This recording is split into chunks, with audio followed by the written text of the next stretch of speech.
Buenos días, hoy 21 de noviembre de 2019, siendo las 9:30 horas, damos inicio a la sesión pública ordinaria número 44 del Pleno del Tribunal de Justicia Administrativa del Estado de Guanajuato, solicitando para ello al licenciado Eliseo Hernández Campos, secretario general de Acuerdos, verifique la existencia del quórum legal. Gracias. Buenos días. Con esos términos, haciendo constar presentes en este recinto el magistrado de la segunda sala, Eliberio García Monzón, la magistrada de la tercera sala, Antonia Guillermina Baldovino Guzmán, el magistrado de la cuarta sala, José Cuauhtémoc Chávez Muñoz, y el magistrado de la sala especializada, Arturo Lara Martínez, quienes con su presencia integran quórum suficiente para sesionar válidamente de conformidad con el artículo 9 del Reglamento Interior del Tribunal de Justicia Administrativa del Estado de Guanajuato. Gracias, señor secretario. Verificado el quórum, se declara abierta la sesión y le solicito al secretario de cuenta del orden del día con los asuntos listados para ponencia. Gracias, magistrado presidente. Procedo en esos términos informando a este pleno que el orden del día propuesta para esta sesión fue oportunamente notificado a los integrantes de este órgano colegiado y se conforma por la lista de asistencia a la declaratoria de quórum legal, 13 ponencias cuyos índices de tocas, actores y autoridades demandadas están descritos en el mismo documento, y por último asuntos generales. En atención a la petición de los magistrados ponentes se retiran los tocas 232/19, 300/19 y 516/19 listados como puntos 12, 14 y 15 del orden del día. Gracias, señor secretario. Teniendo el orden del día, en primer lugar pongo a su consideración el mismo y a su vez solicito la dispensa de lectura del acta de la sesión ordinaria anterior, al habérseles remitido junto con la convocatoria para esta sesión. Y en caso de no tener comentario alguno, solicito que la misma se apruebe. Quienes estén a favor de la propuesta, sírvanse así manifestarlo levantando su mano. Aprobada por unanimidad. Para iniciar con el listado de las ponencias, procedo a exponer las correspondientes a esta primera sala, no sin antes saludar a los alumnos de la Universidad Privada de Irapuato, su maestra Diana Elena López Cano, que visitan a esta sede donde se imparte la justicia administrativa en el estado de Guanajuato. Sean ustedes bienvenidos. Procedo, en primer término, a exponer lo correspondiente al recurso de reclamación radicado bajo el TOCA 370/19, interpuesto por el autorizado director de responsabilidades e inconformidades de la Secretaría de la Transparencia y Rendición de Cuentas del Estado de Guanajuato, en contra de la sentencia del 27 de mayo de la presente anualidad, dictada por el magistrado de la Sala Especializada en el Proceso Administrativo número 10/19, mediante la cual se decretó la nulidad total del procedimiento de responsabilidad administrativa. Previo al abordaje de los 4 agravios esgrimidos por el recurrente, me permito contextualizar el asunto que nos concierne con algunos de los antecedentes del mismo. Una ciudadana acudió ante este tribunal a demandar la nulidad de la resolución de 28 de noviembre de 2018, en la cual se resolvió el procedimiento de responsabilidad administrativa, en donde se le impuso como sanción una amonestación. El proceso le tocó conocerlo y resolverlo a la sala especializada de este tribunal, y mediante sentencia de 27 de mayo de la presente anualidad se decretó la nulidad total del acto combatido. Ante este panorama,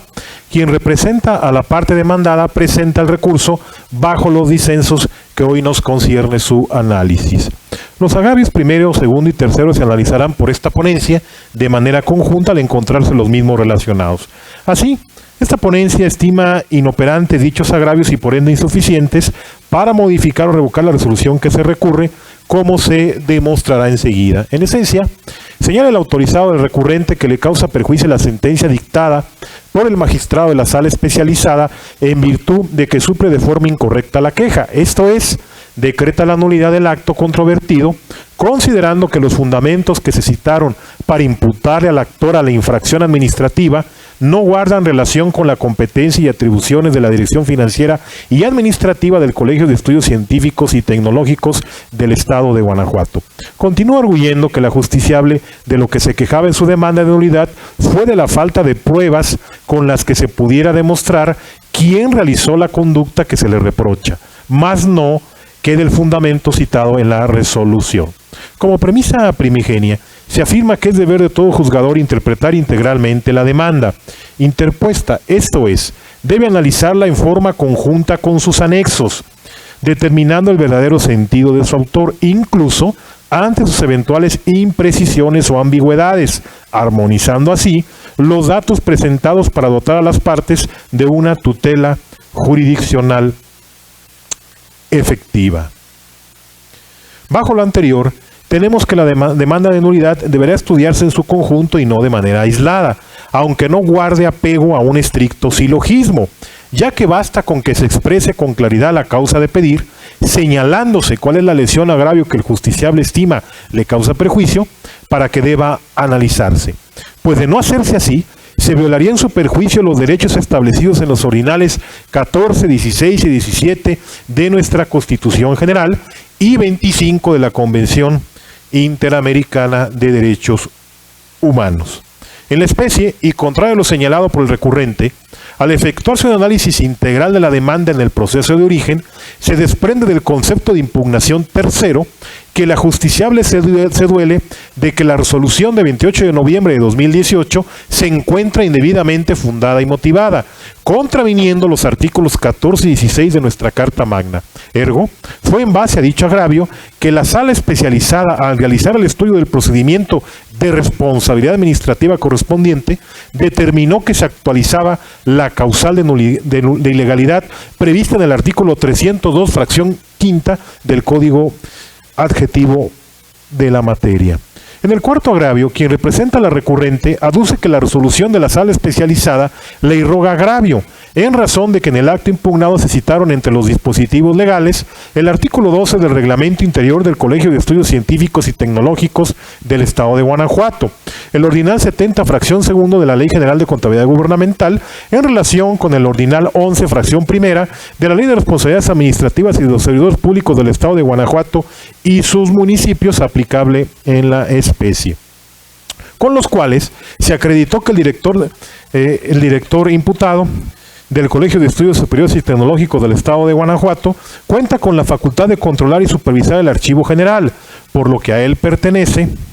en el citado colegio de la entidad federativa, la facultad para la integración de la información financiera relativa a los recursos federales transferidos, por lo que Argüelles se encontraba obligada a cancelar la documentación comprobatoria del egreso con la leyenda operado. Esta ponencia considera parcialmente fundado pero inoperante dicho disenso, atentos a lo siguiente. En la especie, en la parte atinente del fallo que se revisa, una de las consideraciones por la cual se decretó la nulidad del acto confutado fue que del artículo 12, fracción décima del Reglamento Interior del Colegio de Estudios Científicos y Tecnológicos del Estado de Guanajuato no se desprende como atribución del director imputado la obligación de aplicar o cumplir con la Ley General de Contabilidad Gubernamental para en consecuencia poder cancelar la documentación comprobatoria del egreso con la leyenda operado, para entonces así colegir que se incumplió con la disposición genérica de la Ley de Responsabilidades Administrativas de los Servidores Públicos del Estado de Guanajuato y sus municipios que se invocó en dicho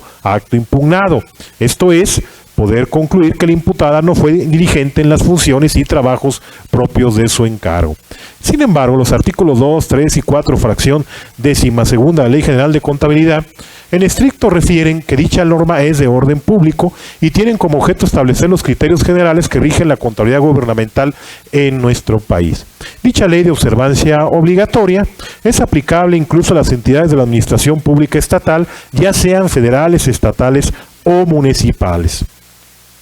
Igualmente, se refiere dicha normativa en su ordinal cuarto, que se entenderá por entes públicos, y finalmente en su también ordinal segundo, refiere que los entes públicos aplicarán la contabilidad gubernamental siguiendo los principios que dicha normativa al efecto establece. Por su parte, el artículo primero del Reglamento Interior del Colegio de Estudios Científicos y Tecnológicos del Estado de Guanajuato establece que se trata dicho organismo público de un organismo descentralizado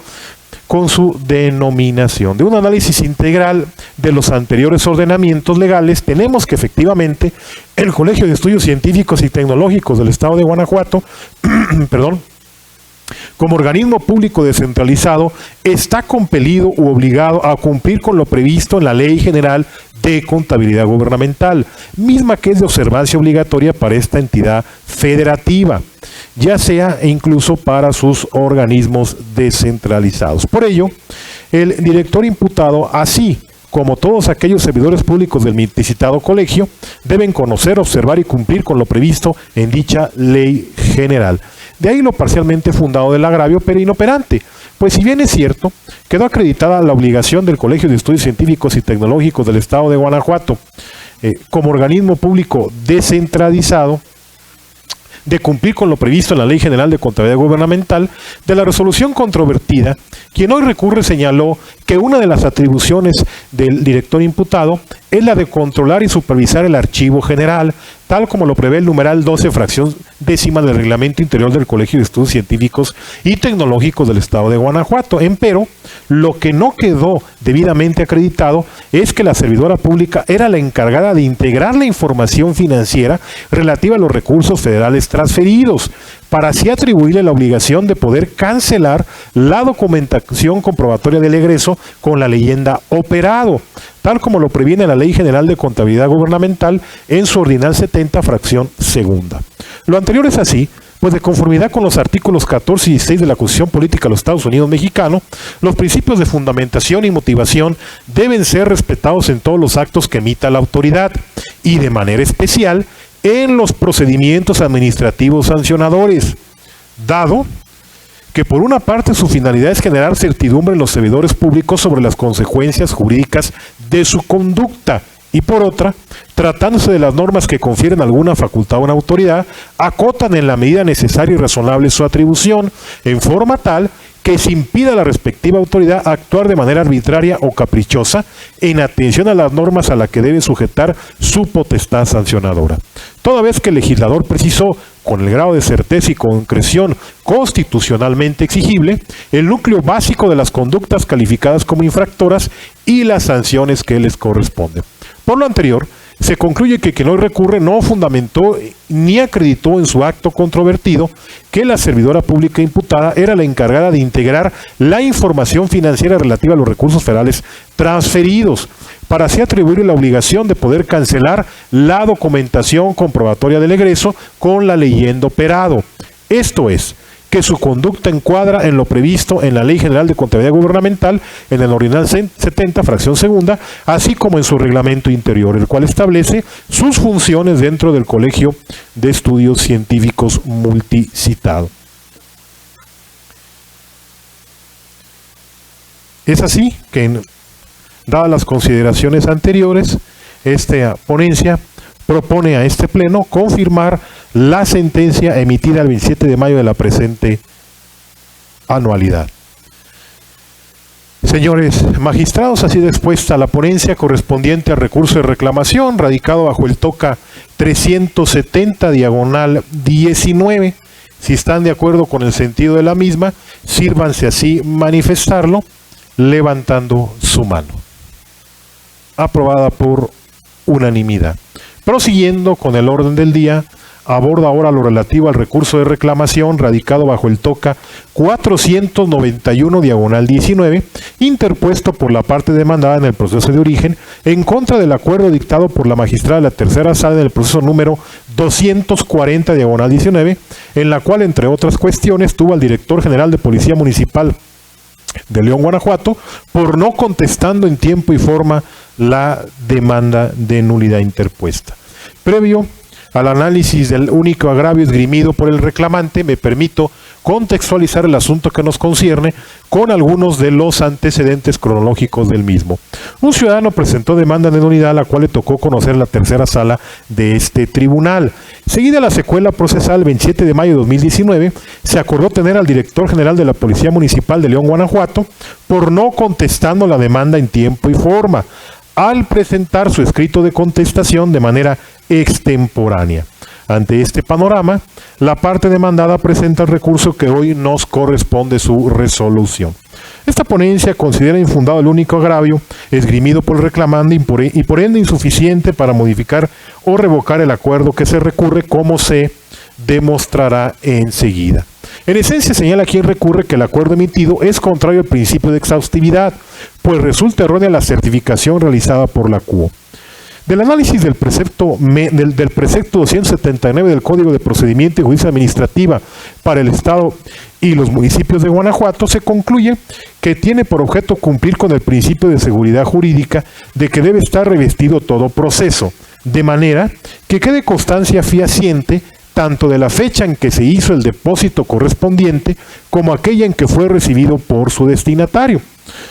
y por finalidad que las partes tengan las mismas oportunidades y facilidades para la defensa de sus intereses que aquellas cuyo domicilio se encuentra ubicado en el mismo lugar en que tiene su sede este tribunal,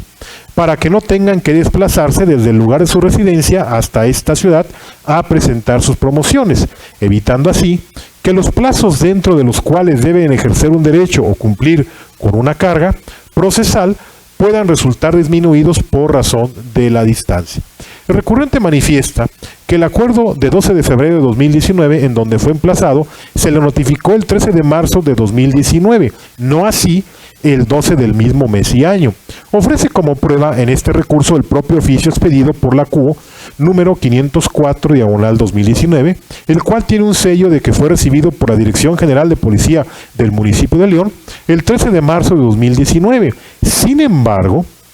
de la prueba que obra en el propio proceso contencioso, consistente en el acuse de recibo respectivo, que la sala tuvo como elemento probatorio, se desprende que la Dirección General de Policía del municipio de León lo recibió el 12 de marzo de 2019. Con lo anterior, queda debidamente acreditado que la pieza postal que obra en autos fue debidamente entregada a su destinatario, Dirección General de Policía del municipio de León, el 12 de marzo de la presente anualidad, pues contiene el sello de dicha institución con su respectivo número de guía.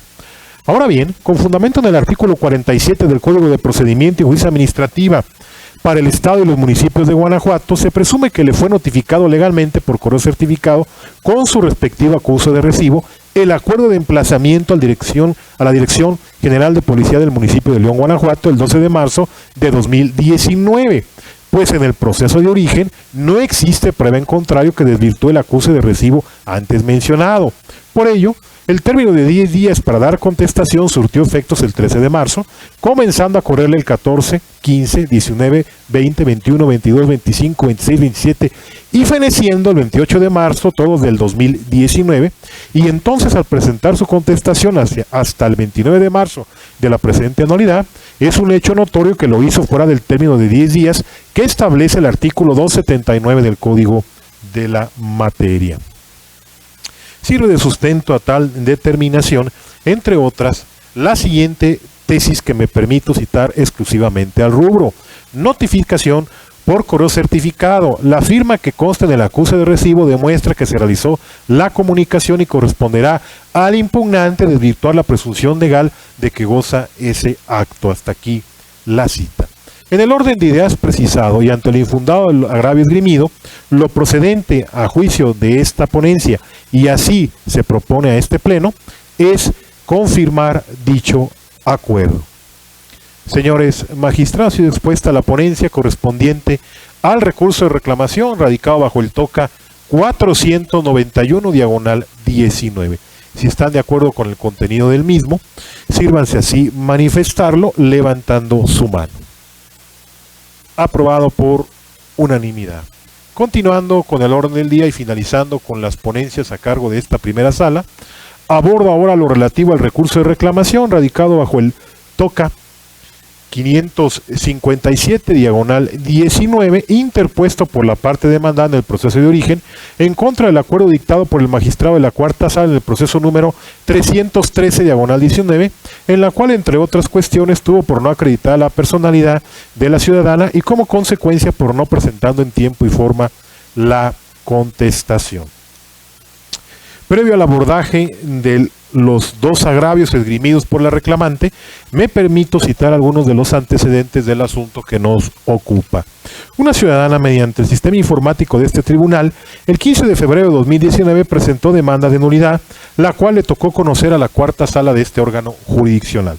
Mediante proveído de 5 de julio de 2019, fue requerida la ciudadana en su carácter de síndico municipal de San Diego de la Unión, Guanajuato, con la finalidad de que en el término de 5 días completara su escrito de contestación a la demanda, aportando original o copia certificada del documento idóneo con el que acreditara su personalidad, apercibiéndola para que en caso de no dar cumplimiento al requerimiento, se tendría por no presentado su escrito de contestación, de conformidad con el artículo 267 del Código de Procedimiento y Justicia Administrativa del Estado para el Estado y los municipios de Guanajuato. Seguida la secuela procesal, el 28 de agosto de 2019, se acordó tener a la autoridad demandada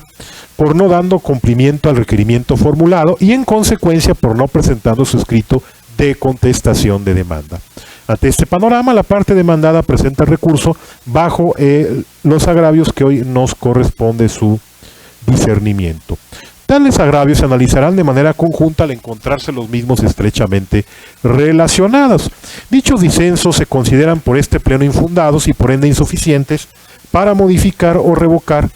el acuerdo que nos corresponde. En esencia, señala quien recurre que el acuerdo emitido es contrario al principio de exhaustividad, pues en su consideración no debió ser requerida, porque desde que presentó la contestación, arguye, acompañó el documento idóneo para acreditar su personalidad, mismo que fue enunciado y anexado. En primer término, se destaca por esta ponencia que la personalidad del proceso, también llamada legitimación ad proceso, ha sido definida como la aptitud o idoneidad para acudir en un proceso, como la facultad de poder actuar en el proceso como actor, como demandado o como tercero o representando a estos. Del estudio de las definiciones de varios tratadistas se concluye en definirla como la capacidad para realizar actos jurídicos de carácter procesal en un juicio determinado. Con base en lo anterior, se puede entender la legitimación procesal activa como un atributo jurídico, normalmente de configuración legal, para la realización de un determinado tipo de facultades procesales, específicamente las conferidas a quien demanda o funge como parte actora, para reclamar en juicio de otra parte las pretensiones que estime tener en su contra y actuar en el proceso correspondiente, o bien para que quien acude en su calidad de autoridad. Dicho aspecto es de análisis oficioso y de orden público, porque en el proceso contencioso la representación de las autoridades demandadas es un tema relevante, del cual depende la eficacia de su actividad procesal. La justicia administrativa, que se caracteriza por resolver las controversias de los administrados frente a la administración pública, en una relación de derecho público regida por los principios de legalidad y seguridad jurídica. Por ello, quien acuda a contestar la demanda debe dar esa certeza jurídica que debe imperar en el proceso contencioso administrativo. De ahí la noción de que sean solo las propias autoridades las que acudan a juicio o las unidades encargadas de su defensa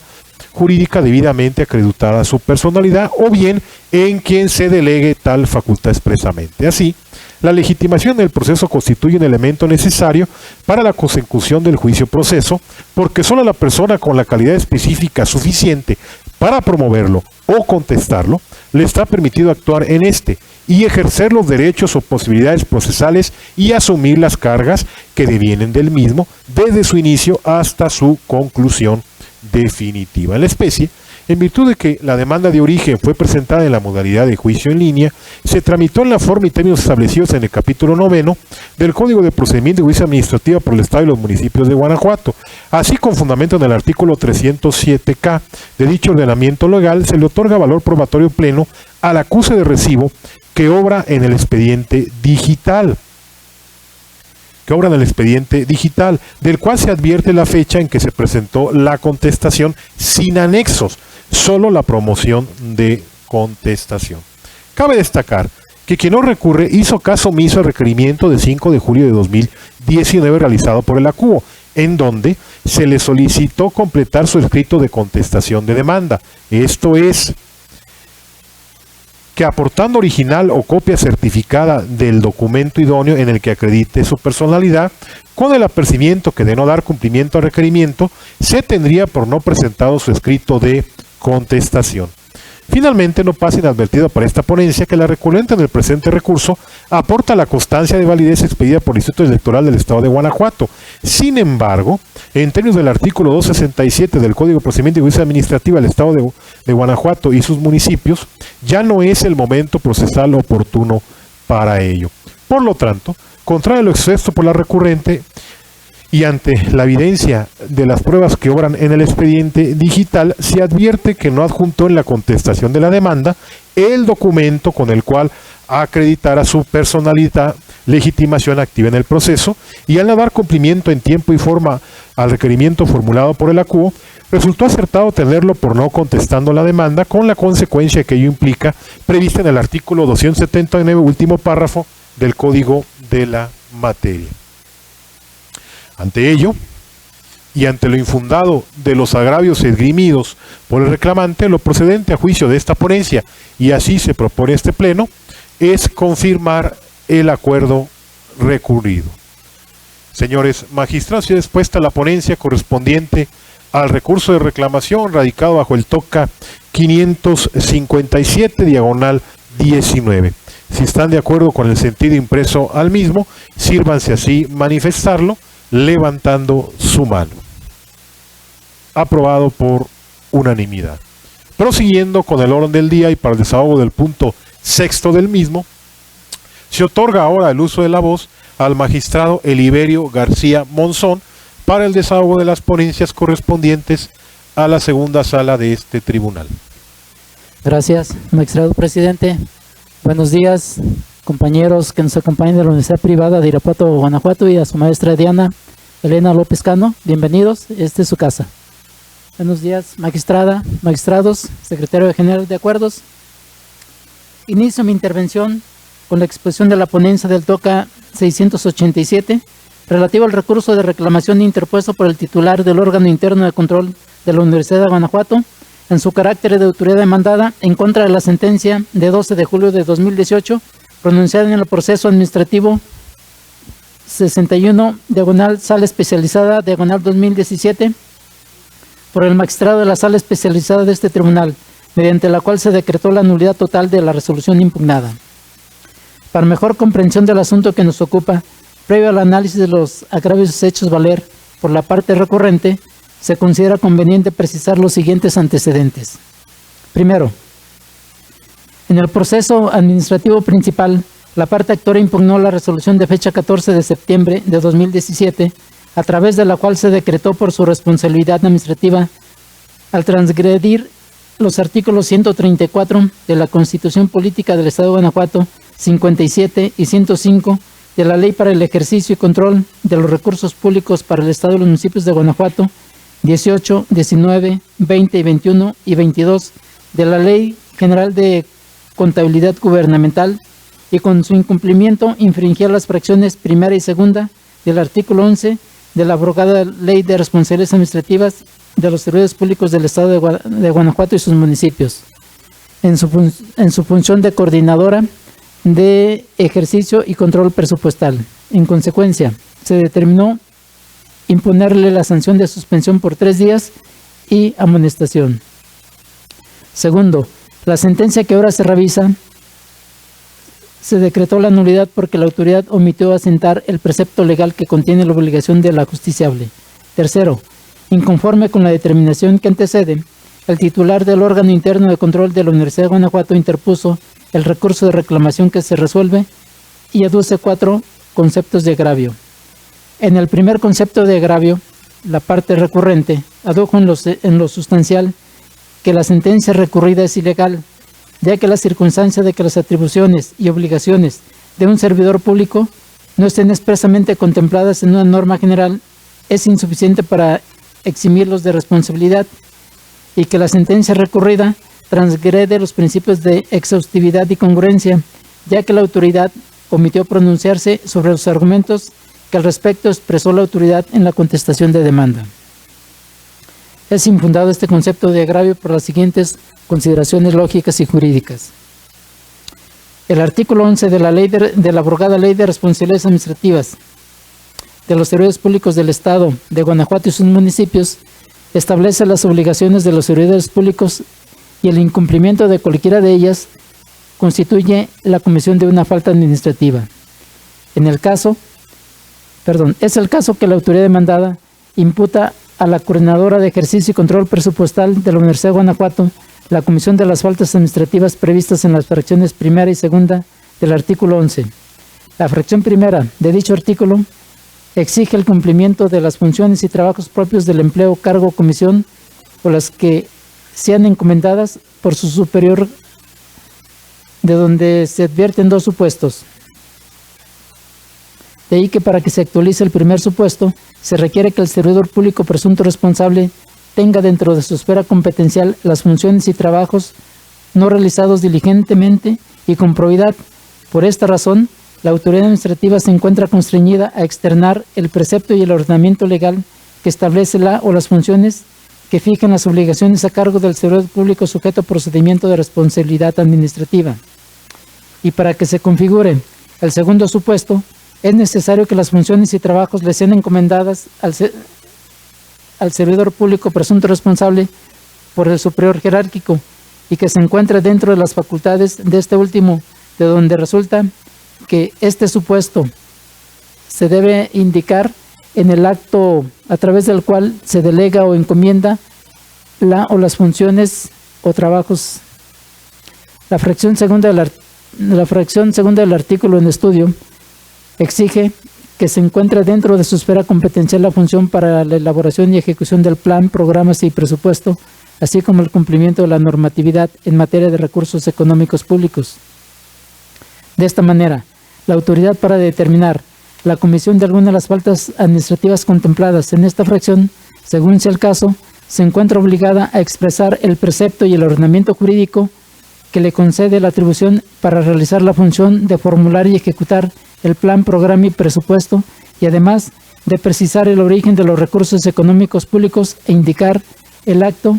de concertación o convenio celebrado con el Estado, municipio o federación. Conforme a lo expuesto en los párrafos que anteceden, la resolución impugnada en el proceso de origen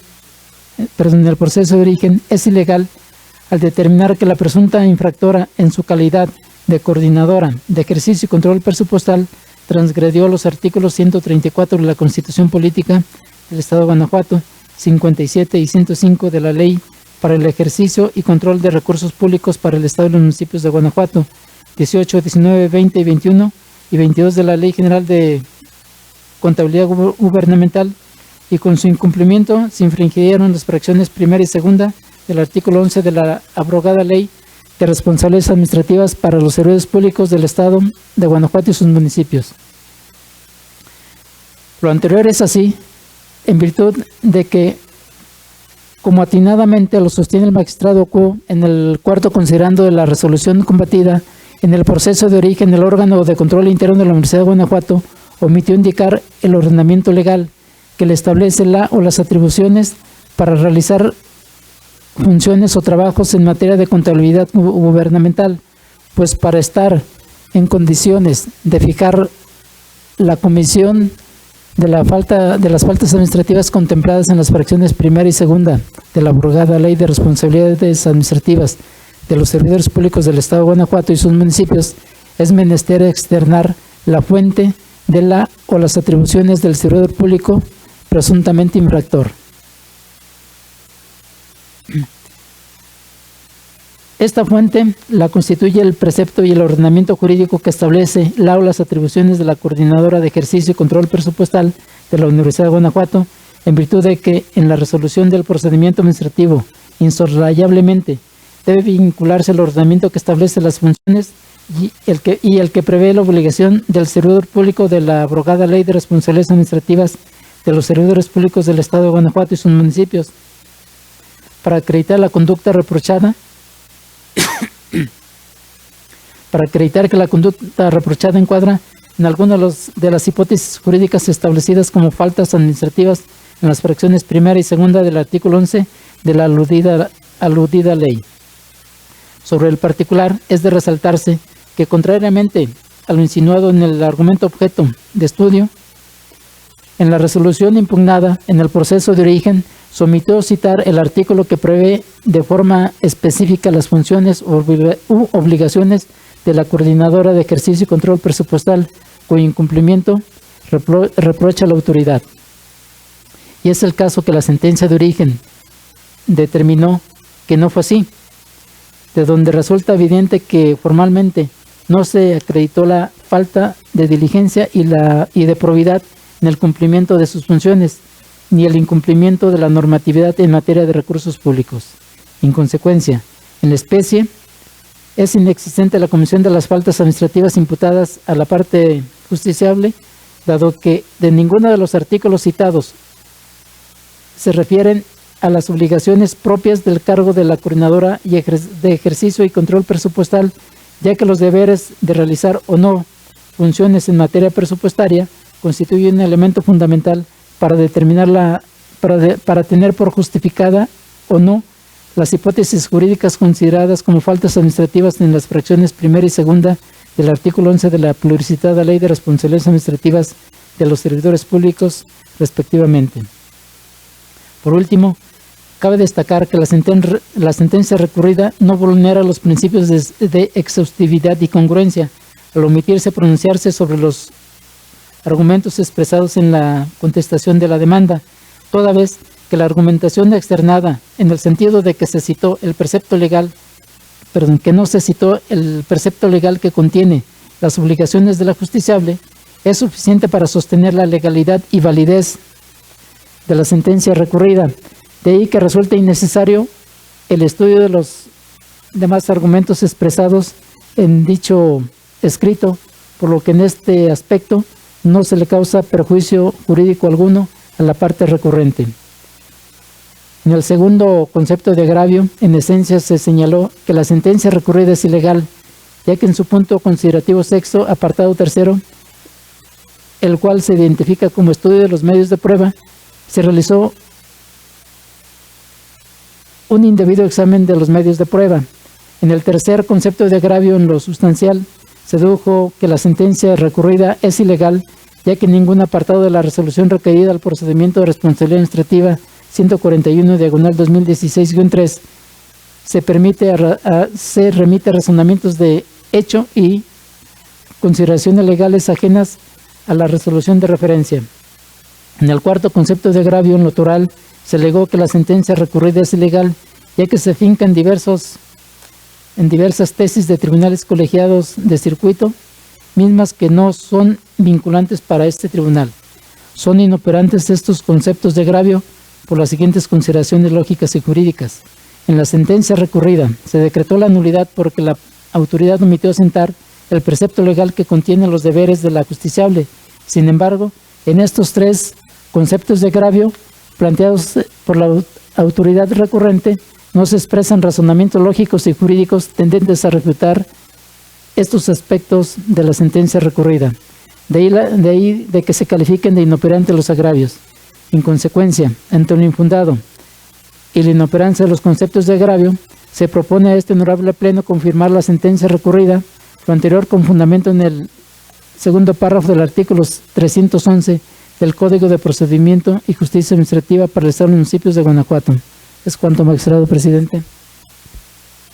Señores magistrados, ha sido expuesta la ponencia correspondiente al recurso de reclamación radicado bajo el TOCA 687/18. Si están de acuerdo con el sentido impreso a dicha resolución, sírvanse así pronunciarse levantando su mano. Aprobada por unanimidad. Prosiguiendo con el orden del día y para el desahogo del punto séptimo del mismo, se otorga nuevamente el uso de la voz al magistrado Eliberio García Monzón. Gracias, magistrado presidente. Concluyo mi intervención con la ponencia de los siguientes tocas, pero previamente abordar las ponencias relativas a los recursos de reclamación radicados bajo los tocas 269 y 486,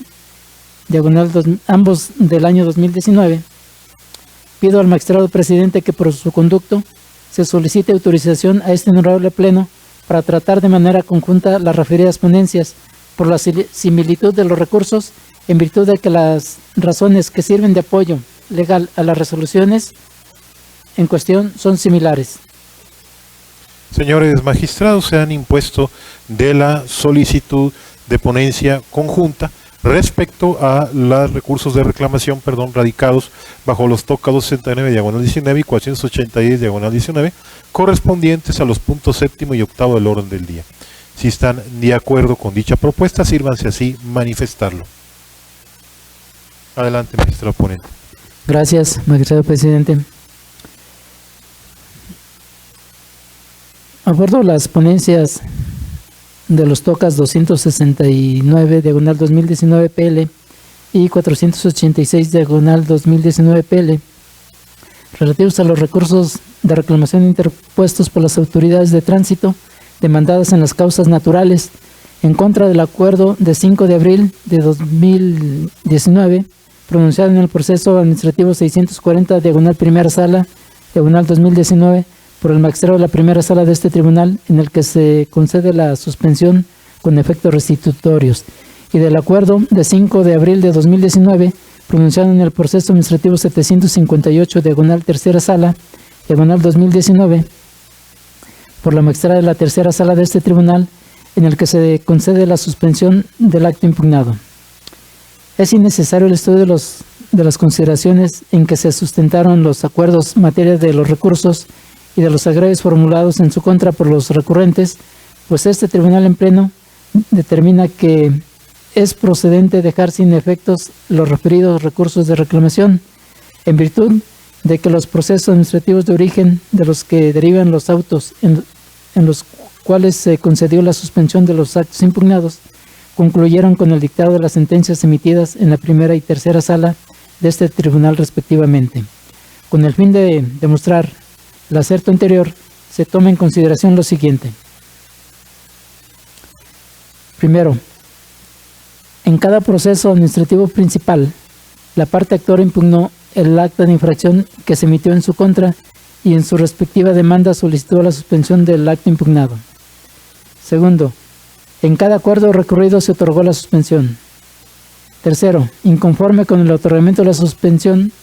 cada autoridad demandada interpuso por separado recurso de reclamación. Seguido el proceso administrativo por sus causas legales, el titular de cada sala dictó sentencia el 12 de agosto de 2019 en el proceso administrativo 640, diagonal primera sala, diagonal 2019, y el 31 de octubre del mismo año en el proceso administrativo 758, diagonal tercera sala, diagonal 2019, en las cuales se decretó la nulidad total del acto impugnado respectivamente. Ahora bien, según los antecedentes expuestos con antelación, quedaron sin materia los recursos de reclamación en virtud de que, conforme el primer párrafo del artículo 268 del Código de Procedimiento de Justicia Administrativa para el Estado de los Municipios de Guanajuato, los efectos de la suspensión de los actos impugnados subsisten hasta en tanto se pronuncia sentencia definitiva que resuelve el proceso administrativo. De este modo, si el objeto primordial de la suspensión es colocar en una situación privilegiada a quien la solicita, en virtud de que comprende medidas conservativas que impiden que el acto o resolución impugnada se materialice o continúe haciéndolo, y mantener la materia del proceso impidiendo que los actos que la motivan al consumarse haga ilusoria para el agraviado los efectos de una sentencia favorable, evitando a éste los perjuicios que la ejecución de los actos que combate puedan ocasionarle. Entonces resulta inconcluso que la medida cautelar tiene vigencia mientras no se dicte la sentencia que resuelve el proceso. En esas circunstancias, al haberse emitido las sentencias por las cuales se declaró la nulidad total del acto impugnado en cada proceso de origen, es evidente que los recursos relacionados con la suspensión quedaron sin materia.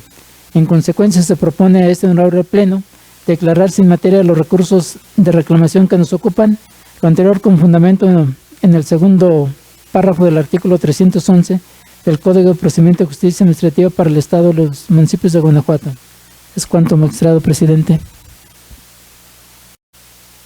Señores magistrados, sigue expuesta la ponencia conjunta respecto a los recursos de reclamación radicados bajo los TOCAS 269, diagonal 19 y 486, diagonal 19. Someto en primer término a votación el TOCA correspondiente al recurso de reclamación radicado bajo el número 269, diagonal 19. Si están de acuerdo en el sentido impreso a dicha resolución, sírvanse así manifestarlo levantando su mano. Aprobado por unanimidad. Acto continuo, someto a votación la ponencia correspondiente al recurso de reclamación radicado bajo el TOCA 486/19. ¿Están de acuerdo con el sentido impresa a su resolución? Sírvanse así manifestarlo levantando su mano. Aprobado por unanimidad. Prosiguiendo con el orden del día, y para el desahogo del punto 9 del mismo, se otorga ahora el uso de la voz a la magistrada Antonia Guillermina Baldomino Guzmán para el desahogo de las ponencias correspondientes a la tercera sala de este tribunal. Gracias, presidente. Buenos días, compañeros magistrados, señor secretario general. Para iniciar, solicito a este pleno, por conducto de su presidente, su autorización para exponer y discutir de manera conjunta los TOCAS 355 y 475, ambos de 2019, correspondientes a los puntos 9 y 11 del orden del día, realizándose la votación por separado, ello en virtud de que se controvierten sentencias dictadas por la misma sala, sustentadas en consideraciones análogas, se hacen valer similares agravios y las resoluciones impugnadas comparten la misma naturaleza. Señores magistrados, se han impuesto de la propuesta de lectura conjunta de las ponencias correspondientes al punto 9 y 11 del orden del día, respectivos al TOCA 355/19 y 475/19. Si están de acuerdo con dicha propuesta, sírvanse así manifestarlo levantando su mano. Aprobado por unanimidad. Adelante, magistrada. Gracias. Los recursos de reclamación mencionados fueron respectivamente interpuestos por el director de investigación B, adscrito a la Dirección General de Asuntos Jurídicos de la Secretaría de la Transparencia y Rendición de Cuentas del Estado, y por el presidente municipal de Irapuato, en contra de las sentencias dictadas por la Sala Especializada en los procesos administrativos 21 y 4, ambos de 2019. Como introducción referiré que en los procesos de origen se controvirtió la legalidad de resoluciones en las que se determinó la responsabilidad administrativa de los actores. En ambos fallos se decretó la nulidad total de las resoluciones impugnadas. El primero, ante la falta de competencia de la autoridad que inició y sustanció el procedimiento, en tanto que en el segundo, por la falta de competencia de la autoridad resolutora. Ahora bien, en su expresión de agravios, las autoridades inconformes cuestionan la interpretación que la Sala realizó sobre la normativa aplicable a los procedimientos de responsabilidad administrativa por conductas que ocurrieron con anterioridad a la entrada en vigor de la Ley de Responsabilidades Administrativas para el Estado de Guanajuato. El director recurrente particularmente sostiene que debe aplicarse la abrogada Ley de Responsabilidades Administrativas, tanto la parte sustantiva como adjetiva, porque la ley vigente tiene figuras incompatibles con la anterior.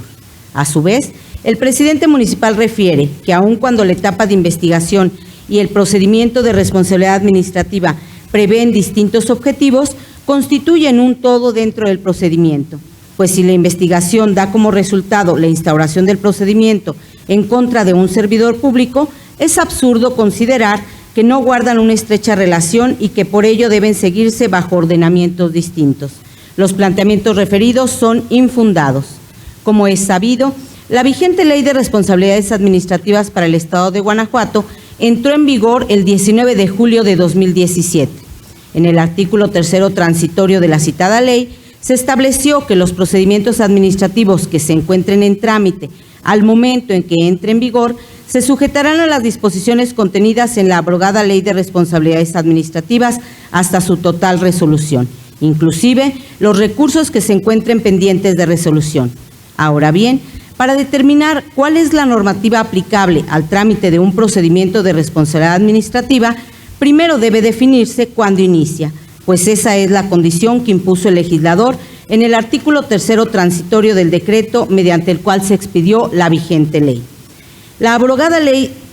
establece contundentemente que la investigación es un procedimiento diverso al de responsabilidad administrativa, cuyo propósito es recabar los datos de pruebas suficientes para sustentar la presunción de responsabilidad administrativa, o bien el archivo del asunto. Es decir, se trata de un procedimiento que no necesariamente precederá al de responsabilidad administrativa, pues la investigación solo se realizará cuando el órgano de control carezca de pruebas suficientes para sustentar la presunción de responsabilidad administrativa.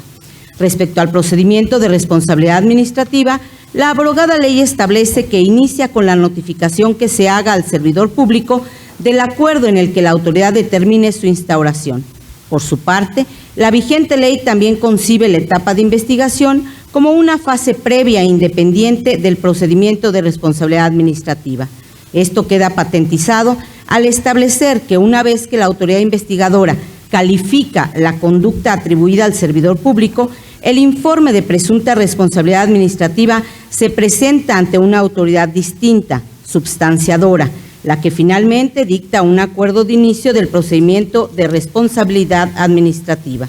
Con lo hasta aquí expuesto, queda claro que tanto la abrogada ley como la vigente establecen una diferenciación entre los procedimientos de investigación y de responsabilidad administrativa. En este marco, debe entenderse que la voluntad del legislador fue señalar al procedimiento de responsabilidad administrativa y no al de investigación como aquel que debe considerarse para la aplicación de una u otra legislación, atendiendo a la fecha de su inicio ante la autoridad substanciadora, por lo que los procedimientos de investigación iniciados con anterioridad a la entrada en vigor de la vigente ley y respecto de los cuales el procedimiento de responsabilidad administrativa se inicie con posterioridad, será competencia de la autoridad resolutora que, atendiendo a la calificación de gravedad o no de la conducta, resolverá el asunto. Así las cosas, como los procedimientos administrativos de los que emanaron las resoluciones impugnadas en los procesos de origen fueron instaurados con posterioridad a la entrada en vigor de la Ley de Responsabilidades Administrativas, entonces la abrogada ley ya no resultaba aplicable para el trámite del procedimiento. Finalmente, si el artículo 3º transitorio no precisó cuáles procedimientos administrativos en trámite al momento que entre en vigor la vigente ley se sujetarán a la ley abrogada, entonces con mayor razón debe entenderse que dicha regla opera tanto para los procedimientos de investigación como para los de responsabilidad administrativa, entendidos como procedimientos autónomos, pues donde la ley no distingue, no cabe distinción alguna. Por tanto, como resultado de la ineficacia de los agravios vertidos por las autoridades inconformes, esta ponencia propone confirmar las sentencias dictadas por la Sala Especializada. Señores magistrados, y expuesta la ponencia conjunta respecto a los recursos de reclamación radicados bajo los tocas 355/19 y 475/19. Someto en primer término a votación el primero de ellos. Esto es el toca bajo el número 355/19. Si están de acuerdo con la resolución a dicho recurso, sírvanse así manifestarlo levantando su mano. Aprobado por unanimidad. Acto seguido, someto a votación lo correspondiente al recurso de reclamación radicado bajo el toca 475/19. Si están de acuerdo con el sentido impreso a dicha resolución, sírvanse así manifestarlo levantando su mano. Aprobada por unanimidad. Prosiguiendo con el orden del día y para el desahogo del punto 10º, se otorga nuevamente el uso de la voz a la magistrada Antonia Guillermina Baldomino Guzmán. Gracias. Finalizo mi intervención con la exposición del proyecto de resolución correspondiente al recurso de reclamación toca 407/19 en su modalidad de juicio en línea, interpuesto por el actor en el proceso administrativo 842/2019 en contra del acuerdo de 8 de mayo de 2019 dictado por el magistrado de la Cuarta Sala en la parte en la que se declaró incompetente para conocer de algunos actos impugnados y desechó la demanda respecto de otro acto. Para contextualizar las cuestiones jurídicas a dirimir en el recurso, se relatarán los antecedentes relevantes. El actor promovió el proceso de origen ante este tribunal en contra de la destitución del cargo que desempeñaba en el Parque Metropolitano de León. El procedimiento que culminó con esa determinación. El aviso de rescisión de la relación laboral de 28 de marzo de 2019. El oficio por el cual el director general del parque proporciona copia de la queja presentada en su contra. Y el oficio mediante el cual el citado director general informa a la Contraloría Municipal la determinación de rescindir la relación laboral con el actor. En el acuerdo materia del recurso, la Sala se declaró incompetente para conocer de la destitución, del procedimiento que culminó con esa determinación y del aviso de rescisión de la relación laboral. Además, desechó la demanda respecto al oficio mediante el cual el director general del Parque Metropolitano informa a la Contraloría Municipal la determinación de rescindir la relación laboral con el actor y la admitió únicamente en relación con el oficio por el cual el citado director general proporcionó copia de la queja presentada contra el actor. En su expresión de agravios, el inconforme sostiene que la determinación de 20 de marzo de 2019 constituía una decisión de destitución, porque con ella se dejó sin efecto su nombramiento y tenía las características de una sanción impuesta por una falta administrativa. El argumento anterior es inoperante. La Sala, al declararse incompetente para conocer de ciertos actos, precisó que estos revestían una naturaleza laboral, porque la destitución se efectuó mediante el aviso de rescisión laboral de 20 de marzo de 2019, es decir, los actos impugnados fueron materializados en ese aviso de carácter laboral. También explicó que la rescisión impugnada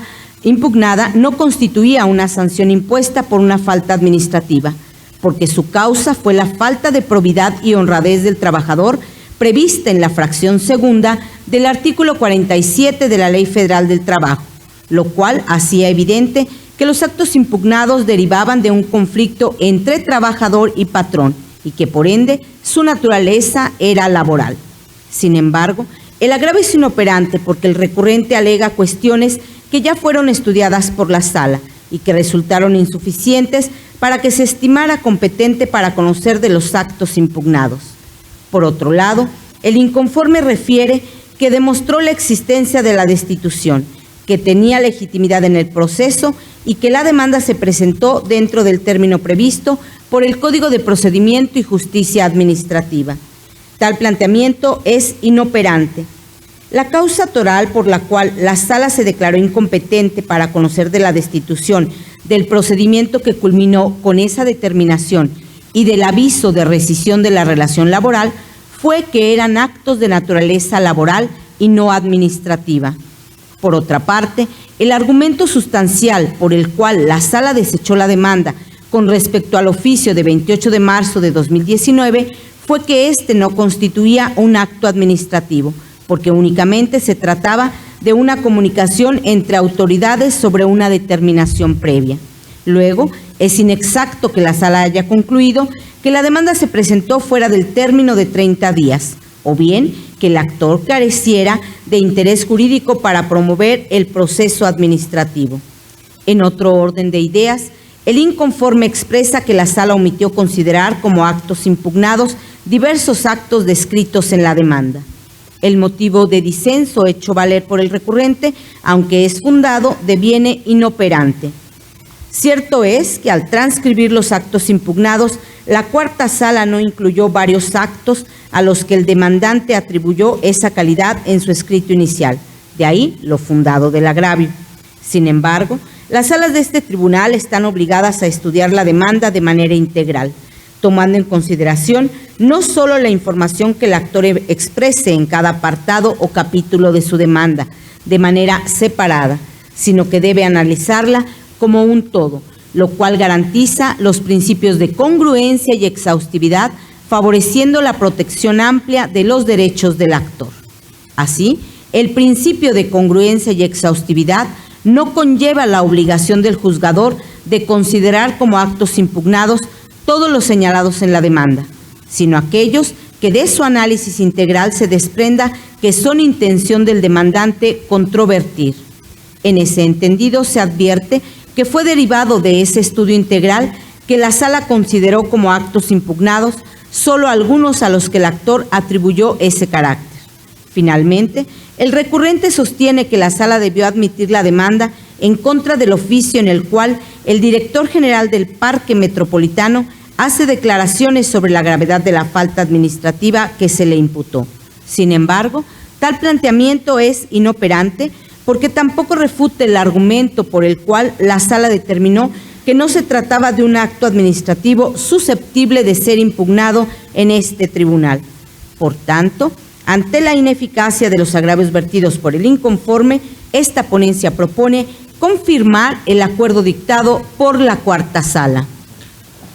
Señores magistrados, ha sido expuesta la ponencia correspondiente al recurso de reclamación radicado bajo el TOCA 407/19. Si están de acuerdo con el sentido de la misma, sírvanse así manifestarlo levantando su mano.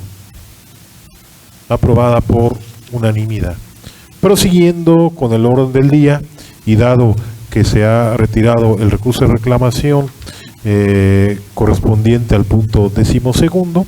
y para el desahogo del punto 13º del orden del día, se otorga ahora el uso de la voz al magistrado José Cuauhtémoc Chávez Muñoz para el desahogo de la ponencia correspondiente a la cuarta sala de este tribunal. Muchas gracias, magistrado presidente. Buenos días, magistrada, magistrado, secretario general. En mi ponencia me refiero al TOCA 441 del 2017, interpuesto por el inspector de movilidad adscrito a la Dirección General de Transporte del Estado de Guanajuato, autoridad demandada en instancia de origen por conducto desautorizado, en contra de la sentencia dictada por el magistrado de la segunda sala dentro del proceso administrativo 406, diagonal segunda sala, diagonal 19, en la cual se decretó la nulidad de los actos impugnados y se reconoció el derecho solicitado. Les comparto algunos antecedentes. La parte actora promovió el proceso de origen en contra de la boleta de infracción, mediante el cual el inspector de movilidad determinó que se cometió una infracción a la normativa estatal en materia de movilidad y su respectiva calificación, por la cual se determinó un monto a pagar como sanción. Seguido el trámite del proceso administrativo, la segunda sala dictó la sentencia respectiva y determinó la nulidad total de la boleta de infracción y también determinó la nulidad total de la calificación de la misma. Inconforme con el sentido del fallo, la autoridad demandada en instancia de origen por conducto desautorizado interpuso el recurso de reclamación que ahora se resuelve. Así tenemos que los motivos de disenso expuestos por la parte recurrente resultan ineficaces para revocar o modificar la sentencia recurrida. El agravio marcado como primero, en opinión de esta ponencia, resulta infundado para revocar o modificar la sentencia recurrida, pues contrario al arguido por la hora recurrente y en total concordancia con lo resuelto por el magistrado acuo en el acto impugnado, no se expresaron con exactitud las circunstancias específicas de hecho prevalecientes al momento en que se cometió la infracción que se le imputó a la parte accionante, o dicho, en otras palabras, el inspector demandado no circunstanció suficientemente las causas que justificaran la emisión de dicha boleta de infracción, pues si bien señaló la hora, el día y el lugar específico en que se levantó la infracción, circunstancias de tiempo y lugar, fue omiso al explicar las circunstancias de modo. Por cuanto hace la motivación del acto, se advierte que no se encuentra precisada de manera concreta la forma como la autoridad demandada se percató de la comisión de la conducta infractora, lo que implica una indebida motivación, pues queda claro que todo acto de autoridad debe contener el señalamiento preciso, tanto de la infracción cometida por el gobernado como de las circunstancias particulares en las cuales fue descubierta la misma, de tal modo que no debe dejar lugar a dudas de las circunstancias en las que acaecieron, y al no haberse hecho de tal modo, no puede considerarse que el acto controvertido cumpla con el requisito de debida motivación exigido por el 137, fracción sexta del Código de la materia. En la especie, como se observa, la autoridad demandada no expresa razones suficientes que permitan inferir que se transgredió la norma indicada en materia de movilidad, pues no adujo las razones o circunstancias por las que se percató de ello. De aquí que este tribunal, en pleno, no encuentra elementos de circunstanciación suficientes en la boleta de infracción que acrediten de manera fehaciente los motivos que le sirvieron a la demandada para llegar a tal determinación. No pasa inadvertido para este tribunal que en el acta de infracción se precisó que el inspector solicitó el permiso o autorización emitido por la autoridad competente, a lo que el conductor no acredita contar con la misma.